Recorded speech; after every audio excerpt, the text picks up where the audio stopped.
This is a message from the Order. Demons, we know your game. Dante, the original bad boy of stylish action, returns to the scene looking a little more rough and ragged than the Dante fans were used to. But it isn't due to wild nights of pizza partying, non-stop demon slaying, or the burden of carrying legendary demon blood within his veins. DMC goes back to where it all began, an ambitious Western reboot of Capcom's renowned action combat series by developer Ninja Theory. And we're here to outline the key components of this raucous franchise remake.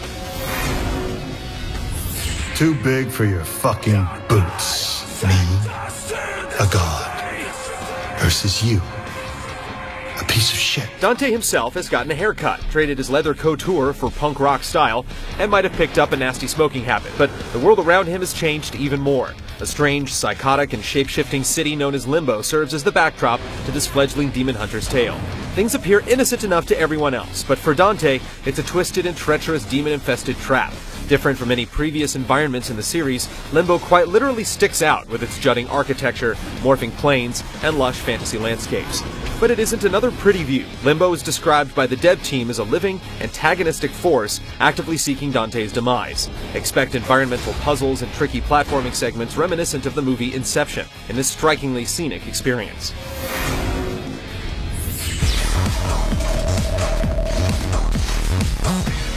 More than any other combat game on the market, Devil May Cry holds high repute for setting the bar on stylish-looking action. And while we've yet to get a full picture of just how much further DMC is capable of taking the series' classic combat template, it's clear that Ninja Theory is taking an approach that both nods to the past and includes new ideas of its own.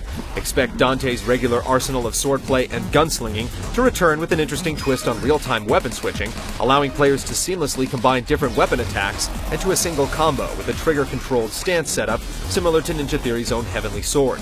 Various angelic and demonic powers tie into intriguing traversal skills, including the ability to reel enemies in with Dante's extendable sword and glide over short distances. And when it's high time to get a little crazy, Dante can slip into Devil Trigger mode to slow down time, send enemies aloft, and rack up the style points as music dynamically changes during battle. With additional confirmed features like jump canceling, enemy step, and more, Dante's new handlers are working closely with Capcom to create the deep combat game that DMC means to be. Poor mother.